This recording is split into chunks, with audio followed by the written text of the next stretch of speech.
அனைவருக்கும் வணக்கம். இன்றைக்கி நாம் பூரி செய்யலாம். பூரி செய்கிறதுக்கு தேவையான பொருட்கள்: கோதுமை மாவு நான் இந்த கப்பில் ஒரு 5 கப் எடுத்திருக்கேன். அதே கப்பில் ரவா மாவு ஒரு அரை கப்பு தேவைப்படும். அப்புறம் எண்ணெய், சமைக்கிற எண்ணெய் தேவையான அளவு, அப்புறம் உப்பு தேவையான அளவு.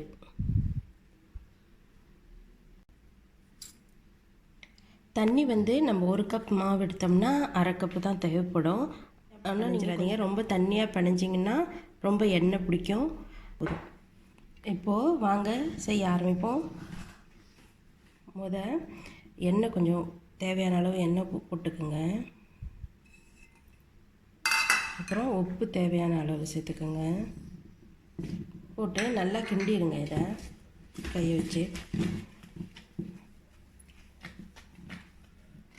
இப்போ நான் தண்ணியை கொஞ்சம் கொஞ்சமாக விட்டு பனைய போகிறேன்.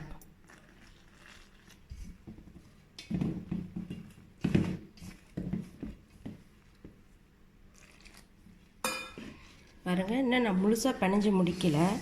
பாதி தண்ணி ஊற்றுனதுக்கப்புறம் அப்படி இருக்கும் பாருங்கள், அடியில் மாவு ஒன்று இருக்குது.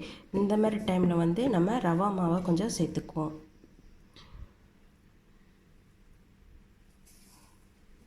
அதே கப்பில் ஒரு அரை கப் போல் எடுத்துக்கோங்க. ரவா மாவை போட்டு நல்லா கிண்டினதுக்கப்புறம் இன்னும் கொஞ்சம் தண்ணி விட்டுக்கிறேன். நான் தண்ணியை தெளிச்சிக்கோங்க, ஊற்றாதீங்க. கொஞ்சம் கொஞ்சமாக தெளித்து நம்ம பிணையலாம்.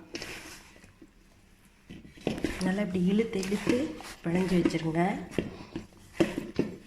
பூரி மாவு நீங்கள் நைட்டு ஒரு 7 மணிக்கு செய்கிறீங்கன்னா ஈவினிங் ஒரு 3 o'clock அந்த மாதிரி பிணைஞ்சி வச்சுட்டு நீங்கள் சுட்டு பார்த்தீங்கன்னா எண்ணெயே குடிக்காது, ரொம்ப நல்லா வரும்.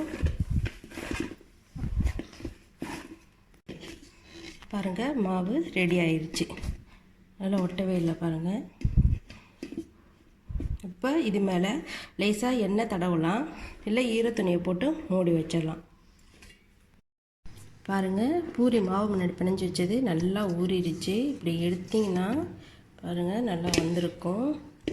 இதை எடுத்துகிட்டு கையில் இப்படி வச்சு நல்லா அப்படி தேய்ங்க. பால் மாதிரி உருட்டிட்டு நம்ம தட்டி பாருங்கள். நான் எல்லா மாவையும் இந்த மாதிரி உருண்டையாக உருட்டி வச்சுட்டேன். அப்போ தான் பூரி போடுறதுக்கு ஈஸியாக இருக்கும்.